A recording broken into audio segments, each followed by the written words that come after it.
daremos inicio al módulo.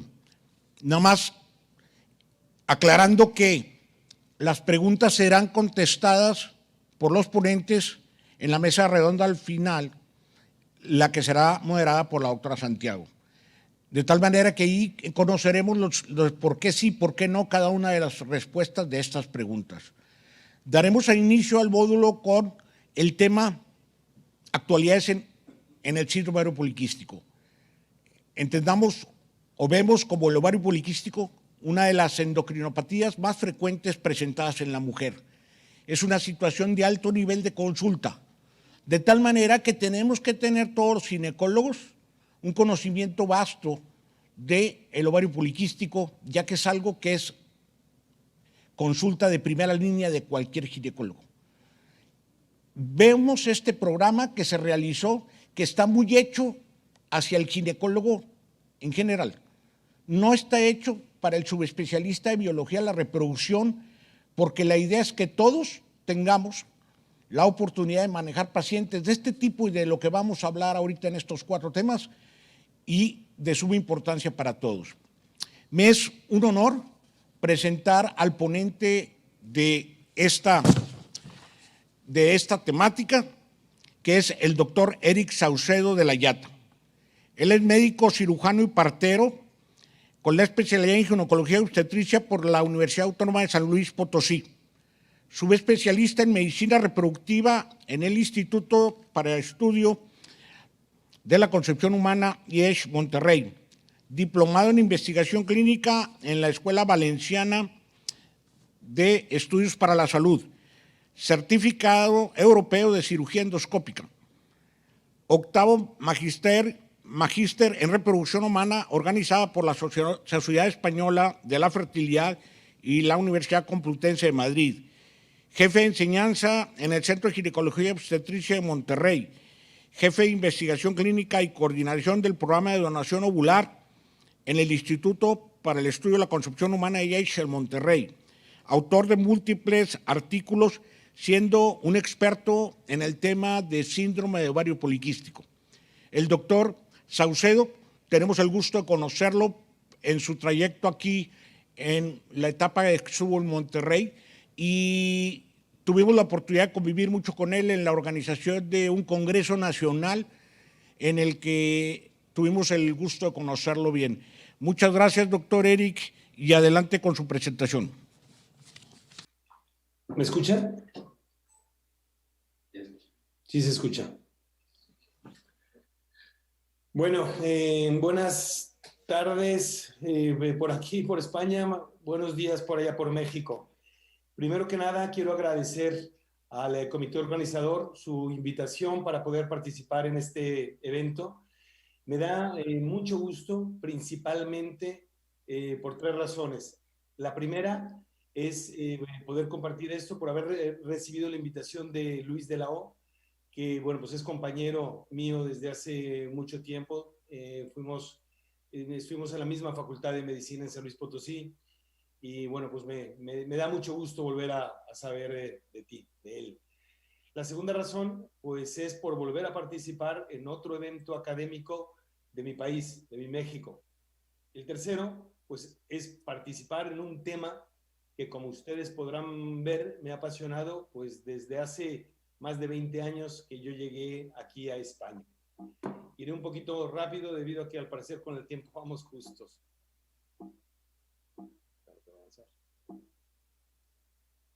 Bueno, lo que comentaba,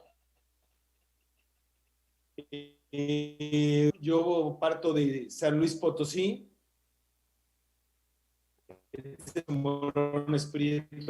actualmente, posteriormente me casa a Liege,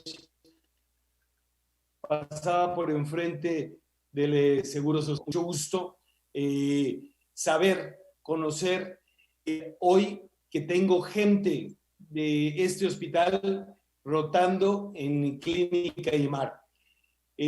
Ayer precisamente llegó Alex, que es uno de los ginecólogos especialistas en reproducción, estar con nosotros. Mariana estuvo hace tiempo, y pues bueno, es abrirles la puerta a todos los médicos que quieran venir a visitarnos por aquí, por el Mediterráneo en España.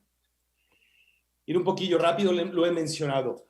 Toda la cuestión del síndrome de ovario poliquístico inicia aquí, con una publicación realizada en 1934. Señalo la fecha, noviembre 1 a noviembre 3. La publicación fue hecha en un congreso de residentes, curiosamente, el 2 de noviembre. Irving Stein, que era el jefe de ginecología, y Michael Leventhal, hicieron una descripción en 7 pacientes, solo 7 pacientes, que tenían obesidad, hirsutismo y alteraciones en la menstruación. Y esto se supone que era el principio. Sin embargo, Hipócrates, en el año 460 a.C., había mencionado mujeres que eran robustas, que tenían una complexión sana y que tenían una apariencia masculina, además de que tenían problemas para conseguir un embarazo. Esto como que suena a ovario poliquístico, ¿no les parece? Y bueno, este es un cuadro que está en el Museo del Prado, lo pintó el Españolito. Y la mujer que está, la persona que está amamantando, la mujer de barba que está amamantando, el cuadro se llama La Mujer Barbuda. De hecho, esta mujer tuvo que irse del sitio donde vivía, precisamente por las críticas de los vecinos, y esto estamos hablando de 1631. También parece un poco ovario poliquístico. Sin embargo, realmente los criterios para diagnosticar ovario poliquístico se establecieron hasta 1992 por medio de una endocrinóloga que era Andrea Dunaif. Y esto fue en el Instituto Nacional de Bethesda. Es curioso, fue unos criterios muy importantes, pero que se establecieron en base a una encuesta realizada a 58 investigadores. Fue una encuesta, se envió por escrito, y estos investigadores o estas personas que sabían de ovario poliquístico, lo que hacían era determinar cuáles eran los criterios que para ellos deberían de tener las pacientes con síndrome de ovario poliquístico. Y en base a estos 3 criterios, pues se empezaron a diagnosticar las pacientes de síndrome de ovario poliquístico. Bueno, ya mejoraron un poquito, inicialmente eran 7 pacientes, ahora eran 58 investigadores. Llama la atención, ¿no? Pues en 2003 llega lo que es la definición ecográfica de ovario poliquístico, y la hizo precisamente Adam Ballen, que trabajaba en el hospital de Leeds, en el Reino Unido, y también Didier de Wally, que estaba en el hospital de Liege en Francia. Y ellos dijeron que para diagnosticar ovario poliquístico había que contar con más de 12 folículos por ecografía, y bueno, pues tener una cierta disposición periférica. Cuando llegan lo que son los criterios ecográficos, entonces entran los ginecólogos como una parte muy importante para el diagnóstico de ovario poliquístico, y precisamente Adam Ballen con Roy Homburg, con Gerard Conway, establecen, junto con 20 personas más, se reúnen en Holanda, se reúnen en Rotterdam, y ellos dicen que para diagnosticar ovario poliquístico deberían de contarse con 2 de los siguientes 3 criterios: la morfología ovárica ecográfica, que ya le hemos visto, el hiperandrogenismo, ya sea clínico o bioquímico, y alteraciones de la ovulación. Sin embargo, aquí surgen términos de síndrome de ovario poliquístico como aquellas pacientes que tienen ovario poliquístico pero que no tienen los andrógenos elevados, o bien aquellas pacientes que tienen ovario poliquístico pero que ovulan mes con mes. 3 años más tarde, sobre todo los endocrinólogos reaccionan, y ellos forman la Asociación de Exceso de Andrógenos y Síndrome de Ovario Poliquístico. Yo pertenezco a dicha sociedad, y yo recomiendo siempre en mis conferencias que intenten pertenecer a esta sociedad, porque es un organismo que hace muchos eventos científicos y que yo creo que es importante. Los andrólogos, los endocrinólogos y una parte de los ginecólogos cree que el síndrome de ovario poliquístico necesariamente debe de tener hiperandrogenismo. Es decir, no existe el ovario poliquístico sin hiperandrogenismo. Y el hiperandrogenismo puede ser clínico o puede ser bioquímico. Dentro de la sociedad de exceso de andrógenos, como ustedes pueden ver abajo, hay gente tan famosa como Enrico Carmina, como Ricardo Asís, como Didier de Wally, la persona que definió precisamente el ovario poliquístico ecográfico, y dentro de ellos está Héctor Escobar Monreale, que seguramente es la persona en España que más ha publicado de ovario poliquístico y que es el jefe de endocrinología de uno de los mayores hospitales de Madrid. Bueno, pues en base a lo que he comentado, debe de haber 4 fenotipos de ovario poliquístico, el fenotipo A, B, C y D. El A es el clásico, que tiene los 3 datos que yo he mencionado. El ovario poliquístico B es aquel en el que no existe la presencia de ovario poliquístico por ecografía. Y, por ejemplo, el fenotipo D es aquel en el cual no hay hiperandrogenismo y que para muchos investigadores no debe de ser un ovario poliquístico. Yo tengo un escrito que pronto podrá salir, que pronto va a salir publicado, y que se titula precisamente El SOP debe tener apellidos. ¿Y a qué me refiero con esto? Que cada vez más investigadores a nivel mundial determinan en sus publicaciones, cuando hay ovario poliquístico, de qué tipo de ovario poliquístico se está tratando. Yo creo que esto es algo que cada vez deberíamos de hacer más en la comunidad médica. Y hablando precisamente de la prevalencia, daré tres pinceladas nada más. Hablábamos de Elena Diamanti, esta es una ginecóloga griega que precisamente hizo el primer estudio de prevalencia en Europa, investigó con 192 mujeres en la isla de Lesbos el porcentaje de pacientes que tenían ovario poliquístico y encontró una prevalencia del 6%. Héctor Escobar, aquí de quienes he hablado, está en la fotografía, tiene el estudio de prevalencia más grande de España, lo hizo con 154 mujeres que fueron a donar sangre y encontró el 6% de ovario poliquístico. Curiosamente también esta publicación está hecha por Asunción, que era una residente de endocrinología de Héctor Escobar.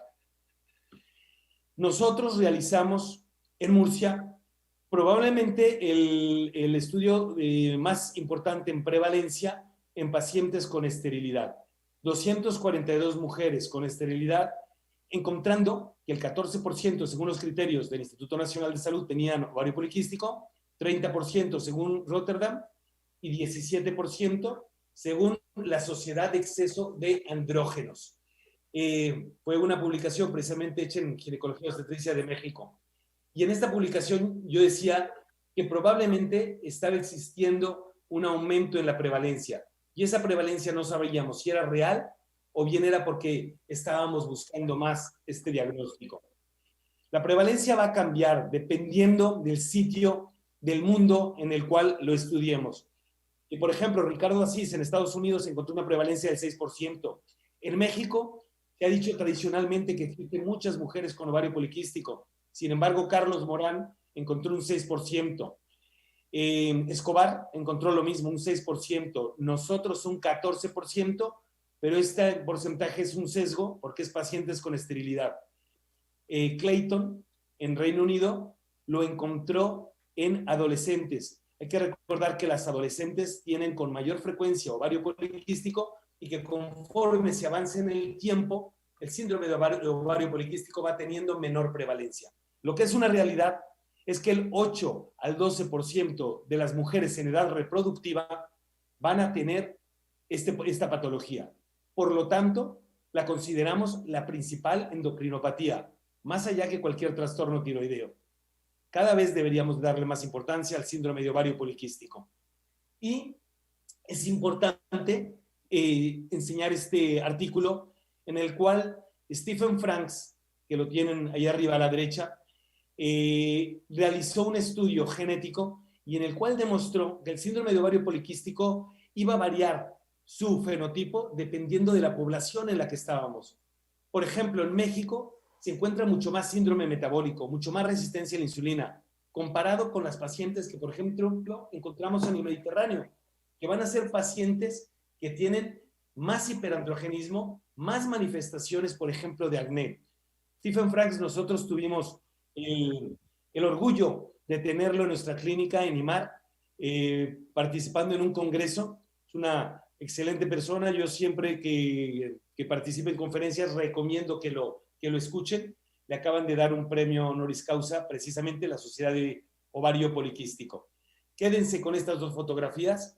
la paciente con obesidad que va a tener ovario poliquístico y la paciente delgada con más acné que también va a tener ovario poliquístico. Más adelante retomaré este punto. Bueno, en abril del 2019 me tocó escribir la editorial de la Revista Iberoamericana de Fertilidad. Yo pertenezco al comité editorial de dicha revista, que dicho sea de paso, es la revista de reproducción en español en este momento más importante a nivel mundial. Pues en esta editorial yo decía, o yo hablaba, que el síndrome de ovario poliquístico era un cajón desastre.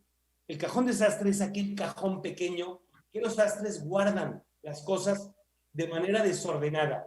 Por ejemplo, hilos, agujas, etcétera, de una manera desordenada.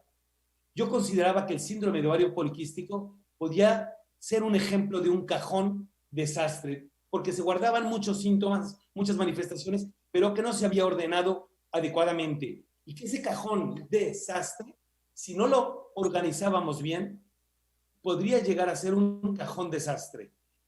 Bueno, pues esto al mes de esta publicación mía, sale la guía internacional de medicina basada en la evidencia.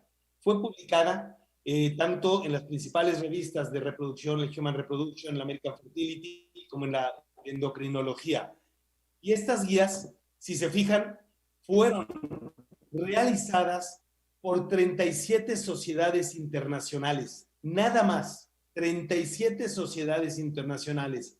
Entonces llama mucho la atención aquella primera publicación hecha en 1934 con 7 pacientes, ahora la actual con 37 sociedades, en el cual vuelvo a poner ahí toda la gente que ha participado en esta investigación o en estas guías, y encontramos pues a todos los grandes del ovario poliquístico, a Ricardo Asís, a Dan Balin, a Frank Brugmans, a Didier de Wally, a Daniela Romualdi, que es la actual coordinadora de la ESRE en la parte de endocrinología.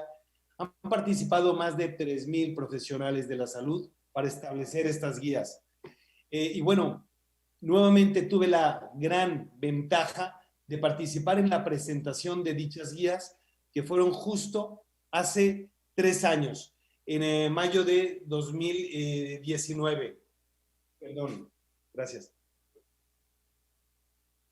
Estas guías se presentaron en Bilbao y a mí me tocó estar de cerca, incluso compartiendo mesa, pues con todos estos gigantes del ovario poliquístico.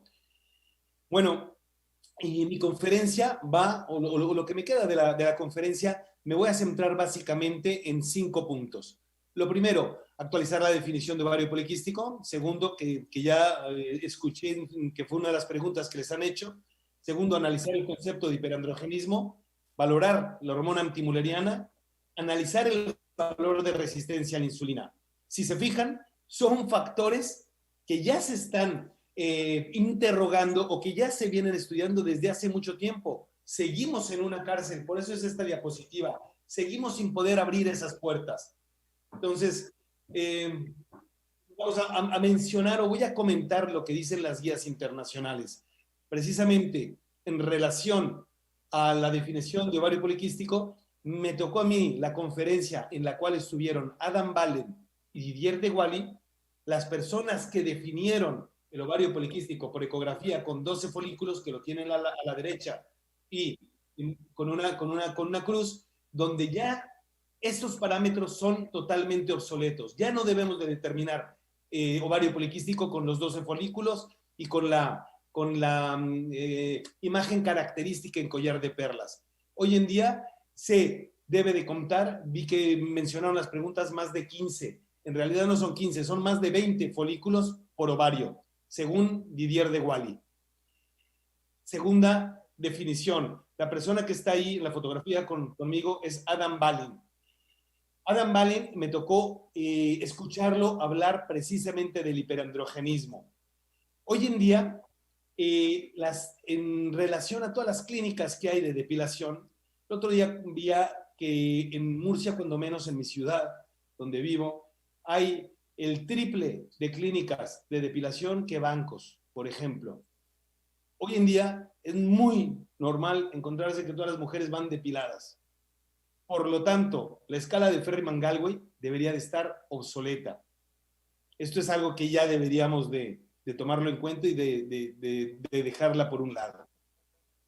Por lo tanto, ¿cuál es el hiperandrogenismo que deberíamos de valorar? Si quitamos el clínico, entonces deberíamos de quedarnos con el bioquímico. Sin embargo, también esto va a estar alterado. Recuerden también que la etnicidad en relación al hiperandrogenismo clínico, es decir, al hirsutismo, al vello, va a cambiar. Nunca va a ser lo mismo una mujer del Mediterráneo que una mujer en el norte de España, por ejemplo, o nunca va a ser lo mismo una mujer en México que, por ejemplo, en la parte norte de Estados Unidos. Todo esto va a cambiar. La testosterona libre, la testosterona, la androstendiona. Hay quien te dice que la de hidroepiandrosterona, y más aún, la de hidroepiandrosterona sulfato. Es decir, seguimos sin ponernos de acuerdo tampoco en que cuál es el andrógeno ideal para medirlo.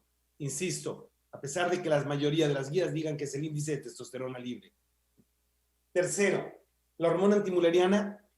Durante un tiempo, cuando salió la hormona antimuleriana, fue el boom y se dijo que iba a venir a resolver muchas de las dudas, tanto para valorar la función ovárica, que iba a cambiar, en vez de valorar la cuenta folicular antral, pues íbamos a medir la hormona antimuleriana para poder determinar la manera en la que íbamos a inducir a las pacientes. Sin embargo, hoy en día, los niveles de antimuleriana no deben de ser utilizados como una alternativa para detección de ovario poliquístico. Cada vez hay más publicaciones. De hecho, nosotros tenemos un estudio que estamos intentando llevarlo para adelante para determinar si esta hormona antimuleriana va a tener el cambio, va a tener diferentes variaciones según los fenotipos. Hoy en día, el diagnóstico que se utiliza es más de 4 nanogramos por mililitro. Resistencia a la insulina. Hace poco fue la Champions. Ojalá el que descubra o el que determine cuál es la manera de detectar la resistencia a la insulina es el que se va a llevar la famosa orejona de todos los ginecólogos, ¿no? Y de todos los especialistas en reproducción, porque seguimos sin tener una manera de diagnosticarla. No es ni el HOMA, no es ni es la curva larga. Hay una manera de diagnosticarla más sencilla, que es glucosa en ayunas, y a las 2 horas después de una carga de azúcar y medir la insulina y ver si hay una relación glucosa-insulina menor a 4. Seguimos sin tener la manera de diagnosticarla. Y por lo tanto, si no tenemos la verdadera manera de diagnosticar resistencia a la insulina, no sabemos si las pacientes tienen resistencia a la insulina. Sin embargo, por diferentes estudios que se han hecho con la manera de diagnosticarlo, sabemos que muchas pacientes con ovario poliquístico van a tener resistencia a la insulina.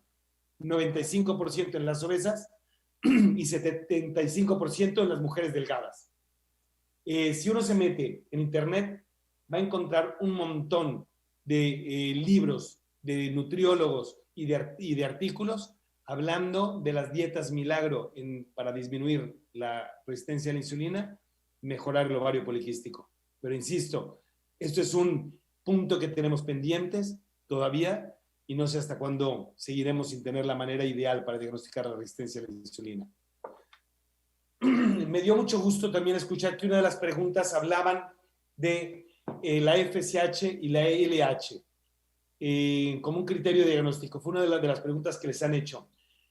Nuestro grupo, María Rosa Moraga es mi mujer, que también es especialista en reproducción, y el doctor Romeu Sarrio, que es el jefe de la FE de Valencia, fundador, presidente de la Sociedad Española de Fertilidad y un montón de cargos.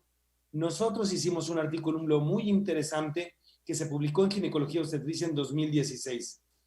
Y en este artículo hablábamos que la relación LH-FSH, a pesar de considerarse un test olvidado, pues nosotros teníamos nuestras dudas. Hay 2 tipos de ovario poliquístico. Esto yo lo tengo clarísimo. Es decir, aparte de los 4 fenotipos, la paciente con obesidad que tiene más resistencia a la insulina y que va a responder a nuestros tratamientos para ovario poliquístico, bajándolas de peso con metformina, etcétera, y la paciente delgada con hiperandrogenismo. Muchas veces esta primera paciente va a tener los niveles de FSH-LH invertidos, va a ser una paciente que aborte más. La paciente con ovario poliquístico obesa también va a abortar más, pero es mucho más frecuente en la delgada. Todo esto lo pueden ver en nuestro artículo que hemos mencionado en 2016 y espero que pronto venga una segunda publicación con estos datos que he enviado. Bueno, y Héctor Escobar, la persona que les he comentado, dio una conferencia precisamente en Bilbao mencionando que precisamente las pacientes delgadas con ovario poliquístico muchas veces estaban determinadas a nivel fetal. Muchas madres que habían tenido hipertensión, que habían tenido niños con bajo peso, habían ocasionado, que iban a ocasionar pacientes con ovario poliquístico. No era necesariamente aquella paciente con obesidad y aquella paciente con síndrome de metabólico. Insisto, son dos pacientes de un tiempo totalmente o de un tipo totalmente diferentes. Dos fenotipos, dos tipos de ovario poliquístico en lugar de los 4 que hemos estado hablando. Esta es una fotografía precisamente donde están, para mí le llamo los 7 magníficos. Si se fijan, están las piernas de Helen, que fue Helen Tidd, que fue la persona que incitó a que se formaran todo lo que es la medicina basada en la evidencia. Stephen Franks, Adam Ballen, Didier de Wally, que está con el micrófono, Frank Broekmans, que está en el atril, y la Daniela Romualdi, que es la actual directora de la ESRE en relación a todo lo que tiene que ver con ovario poliquístico. Ellos su simposium lo llamaron Atando cabos sueltos en ovario poliquístico. En el Congreso Nacional de Mérida, que va a ser dentro de 2 meses, daré una conferencia magistral que se va a titular Ovario poliquístico a ciencia o misterio, donde probablemente me meteré con algunos de los temas que no hemos tratado hoy. Pero bueno, quiero mencionarles algo muy interesante.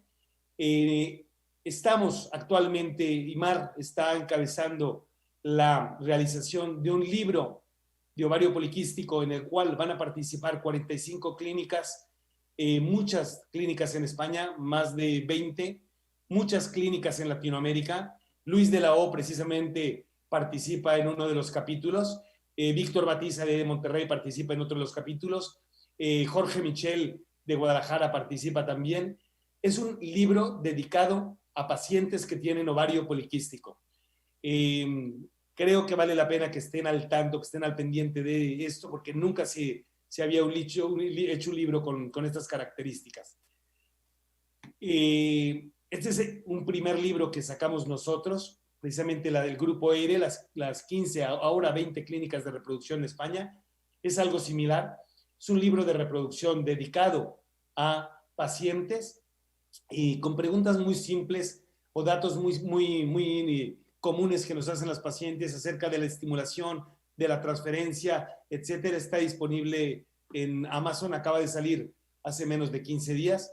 Y bueno, así como ha salido este libro, yo espero que de aquí a unos 4 meses esté saliendo un libro de síndrome de ovario poliquístico con 45 capítulos dedicado a pacientes.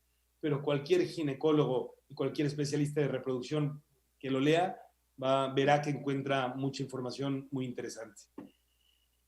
Finalmente, en Murcia nace el proyecto SOP.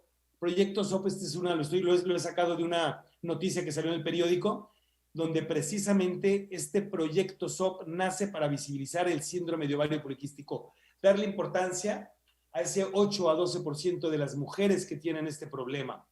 Si ustedes nos siguen en Instagram, proyectosop.es, encontrarán conferencias, conferencias no, son pequeños videos donde hablan especialistas de ovario poliquístico aquí en España, pero que esto se va a extender por todo Iberoamérica. ¿Qué es lo que intentamos? Dentro de otras cosas es instaurar el día 2 de noviembre como el Día Mundial del Síndrome de Ovario Poliquístico. Yo estoy convencido que lo vamos a conseguir en un futuro.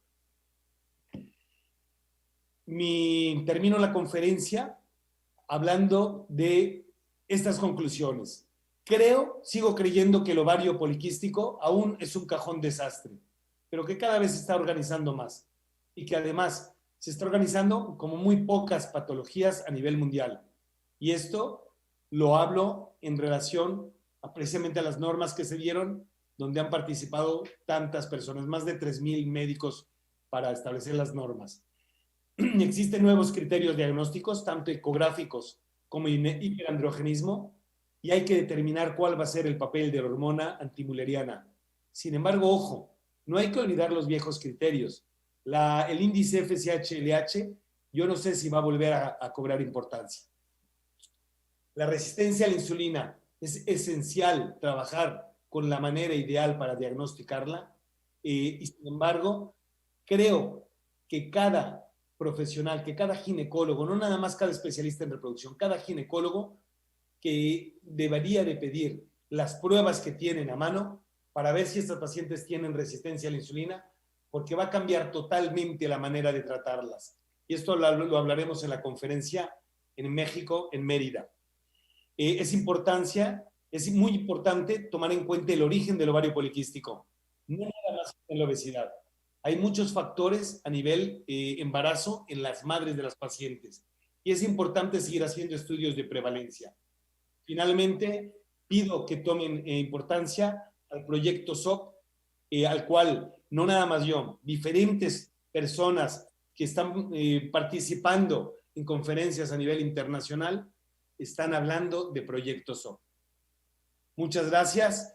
Y vuelvo a decirles, en Murcia, en IMAR, tienen su casa para poder ayudarles en todo lo que pueda en relación al ovario poliquístico o en relación a cualquier cuestión de reproducción.